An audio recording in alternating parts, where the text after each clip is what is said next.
तुम्हारे पास तो केवल यही विकल्प है कि तुम क्या करो या क्या ना करो, परंतु परिणाम तुम्हारे वश में नहीं है पार्थ।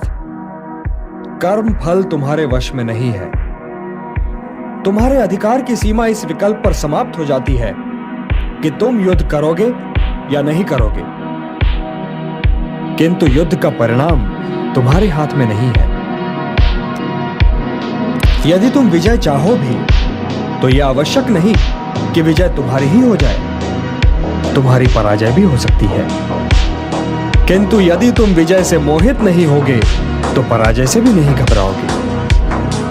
यदि तुम ये सोचो पार्थ कि चाहे विजय हो चाहे पराजय, किंतु तुम तो केवल इसलिए युद्ध कर रहे हो कि युद्ध करना तुम्हारा कर्तव्य है, तो विजय के सुख या पराजय के दुख का प्रश्न ही नहीं उठता। विजय और पराजय, जीवन और मृत्यु, सुख और दुख के प्रश्नों में ना उलझो और युद्ध करो। यदि इस युद्ध में तुम्हारी विजय हुई तो पृथ्वी का राज्य और यश भोगोगे, और यदि वीर गति को प्राप्त हुए तब भी यश के साथ साथ स्वर्ग पाओगे। इसलिए हे कौन्तेय, उठो, सुख दुख, लाभ हानि, जय पराजय सबको समान समझो और युद्ध करो, कि यही तुम्हारा क्षत्रिय कर्तव्य भी है और मानव धर्म भी।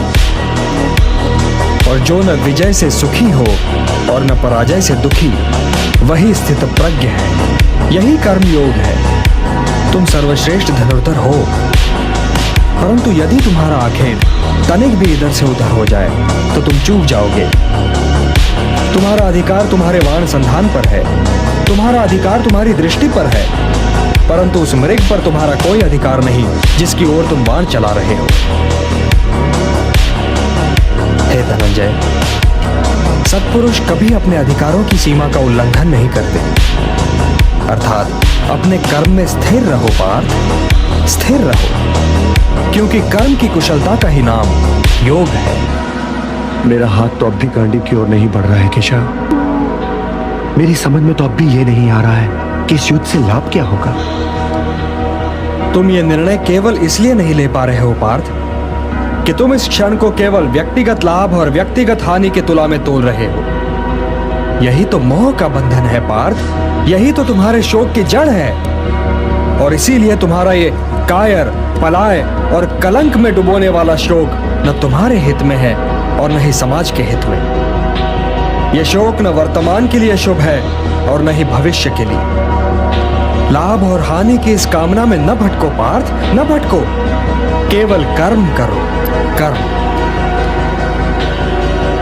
हे पार्थ, सामान्य पुरुष विषय का ध्यान करता है और विषय का ध्यान उसे आसक्त बना देता है। इस आसक्ति या लगाव से काम का जन्म होता है। जब काम की पूर्ति नहीं होती तो क्रोध उत्पन्न होता है। जब क्रोध उत्पन्न होता है तो विषय के प्रति मोह और बढ़ जाता है, और जब मोह और बढ़ जाता है पार्थ, तो सोचने की शक्ति भटक जाती है।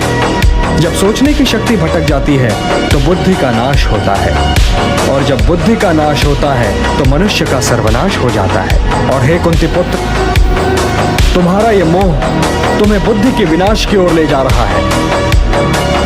तनिक सोचो पार्थ कि जिसके पास बुद्धि ही ना होगी उसे शांति कैसे मिल सकती है। वो तो शांति और अशांति में अंतर ही नहीं कर सकता, और जो शांति को अशांति से अलग तक नहीं कर सकता, वो भला कैसे सुखी हो सकता है। हे पार्थ, जैसे पवन के झोंके नाव को भटका देते हैं, वैसे ही कामनाएं बुद्धि को भटका देती हैं।